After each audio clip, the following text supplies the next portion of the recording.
Hey everybody, this is Perch, and it's time to talk about a manga anime series that if you were reading in the 90s, if you were paying attention to manga and anime back then, you know this series extremely well. If you missed that, if you started in the 2000s, you probably have no idea what this is, but you may see a lot of kind of legacy material and kind of wondered, what is this series?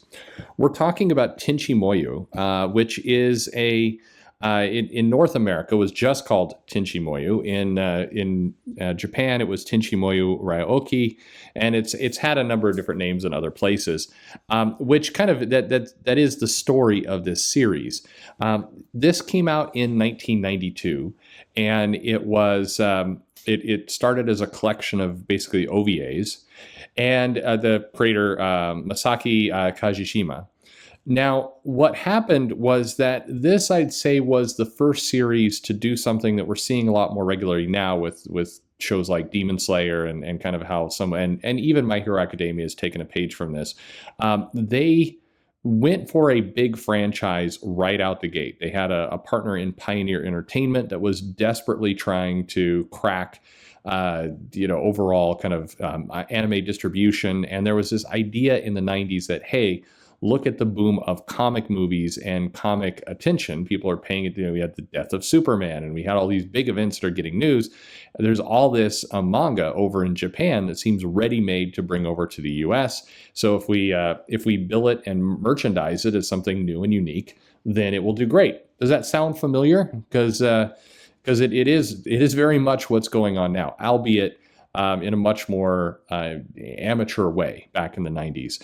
The challenge that Tenchi Moyo had, and not getting into kind of what happened to it, which is a little bit the point of this video, is that in the 90s, your distribution method was going to be VHS tapes.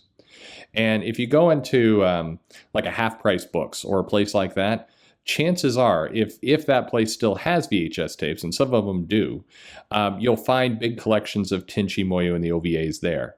And it's because back during kind of the 90s, everybody bought this. If you were interested in kind of comics and kind of dipping your toe into manga, many people went this direction.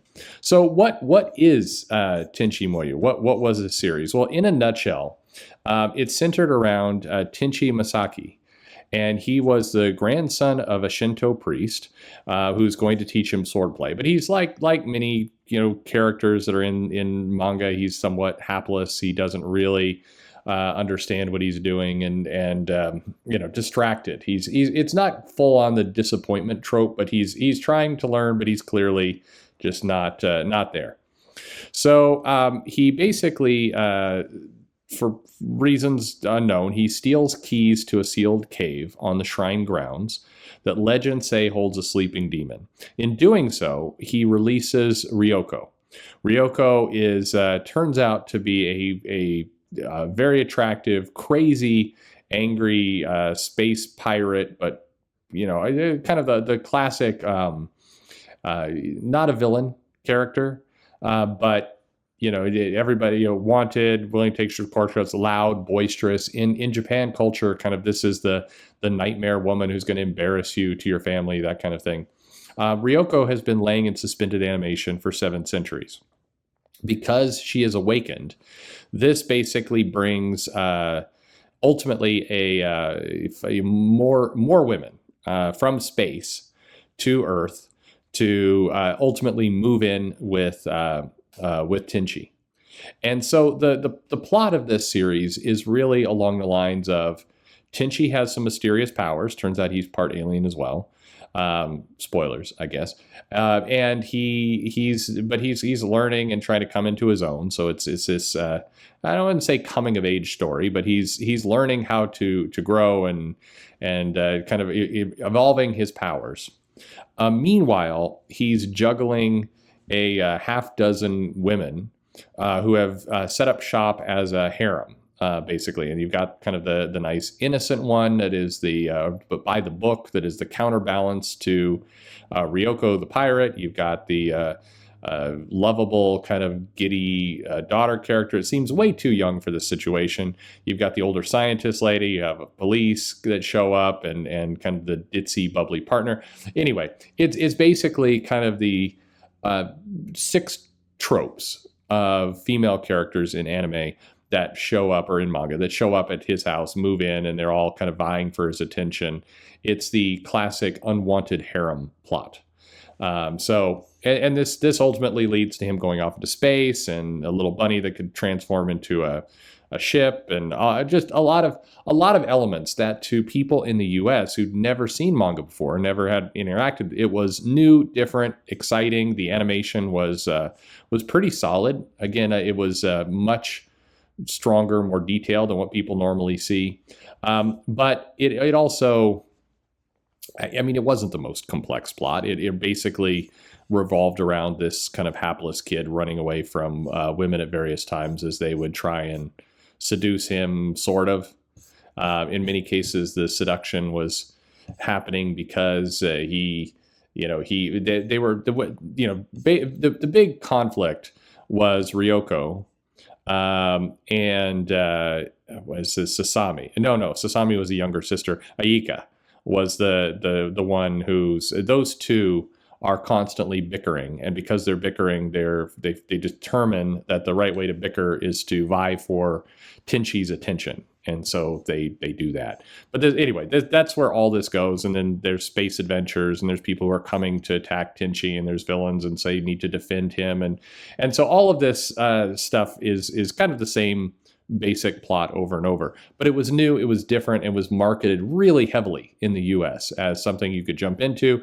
It also did a good job of presenting itself as a buy this first DVD or this first VHS and get the first OVA. You get semi-complete story. Things are still ending in a cliffhanger, but it wasn't this convoluted mess of having to go try and figure out where everything goes. The episodes released, there were 6 of them that started in 1992 and then went to 93. And then they released a holiday edition special, as they do with a lot of this stuff, kind of at the end of 93. And then they made another 6 episodes in 94 through 95. The trap for this series. So why has it been forgotten? If it did kickstart, and it really, it's funny because people who are not around in the 90s look at this and it's like, I've never heard of this before. But if you were in the 90s, you absolutely knew this existed because you couldn't avoid it. It was massive. Well, one, it ran into a bit of the comic bubble burst. One of the places where this was really popular, certainly in comic shops, but also in places like record stores, and now I've forgotten even the names of these. You remember places like Walden Books and Barnes and Noble? Not Barnes and Noble. Walden Books, and what was the other one? Not Barnes and Noble, not Borders. Anyway, the other one. That sucks. I'm failing in my 90s mall memory here. Places like, we had Spinner Rack up here, that was, had nothing to do with comics, but actually discs. You had Silver Platters, you had Tower Records, those kinds of places. I mean, Tower Records was huge all over this, largely because Pioneer Entertainment was making a huge push to get this stuff going. Now, of course, you can find this stuff on Funimation. I think Crunchyroll has it as well. But, basically the big kind of collapse of not just comic shops, but places like that, Tower Records and other mall type shops that vanished over the next 10 years certainly didn't help. The second OVA series ended in a cliffhanger, and then 8 years went by before they got to the third series, which was also a mess. And then it kind of it caused its own problems. So one of the things that it did very successfully was easy entry. You could step into the series. It is not that hard to figure out what was going on, and it basically was easy to know where to begin. Then they started doing lots and lots of spin-offs, and the spin-offs were at times tonally completely different from the original series. There were some that were completely silly, no attempt at anything but kind of silly the humor. Then they did a movie that was like hardcore serious that didn't fit the tone at all. But it was kind of all those things. But as a series, especially that first 6 episodes, it's amazing how many kind of anime tropes you get crammed into one series. You get the classic hapless male protagonist. You get the kind of the horny grandpa that is excited by these women hanging around. You get the the various weird flirting. You get the A-cup angst, as they call it, of a character complaining that she's not busty enough to compete. You get weird creatures that could transform into ships, all that kind of stuff. Tenchi Muyo was fun. It was an absolutely a fun series, and it did it was a good sci-fi lightweight space adventure. It's been certainly criticized for being overly sexist. I mean, where this thing winds up, certainly in I think the fifth series, is Tenchi is actually, at this point, fathered children with Ryoko and Aika and Ryo-Oki. And, he fully leans into the harem bit, and it goes from he's kind of nervous to be around all these women to he's impregnating them. So, I mean, it definitely, you get, it doesn't hide any of that, but it is, it's a good, silly series. If you've never seen it, it's certainly worth a look, if for no other reason that it is such a time capsule of what 90s anime is like. It is one of those ones where I saw it come up recently, and for whatever reason, it's getting kind of a second life, possibly because Crunchyroll promoted it, or Funimation did, or somebody. And it's amazing. Now, people are coming out of the woodwork to want to put trigger warnings on all this stuff about, this series is, it's if you think fan service in something like One Piece is bad, this is far beyond any of that.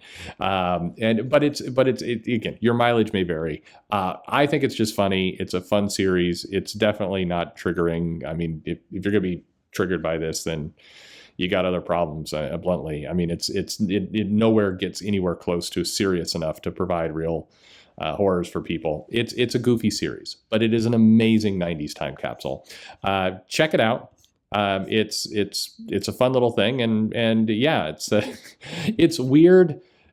It's weird as a series to have it so well known in one decade and completely forgotten in another. It also perhaps provides a bit of a warning for what could happen. We're seeing this big manga anime boom right now, but Tenchi Muyo was a good example of where it fell apart, of a series that made all the unfortunate mistakes, some by timing and some by things it did itself, being easily accessible, and then suddenly becoming very convoluted is a mistake. And it feels a little bit like Demon Slayer's on the track to make the same mistake at the moment, but we'll see. Anyway, do you remember Tenchi Muyo? Do you have fond memories of it? You hate it?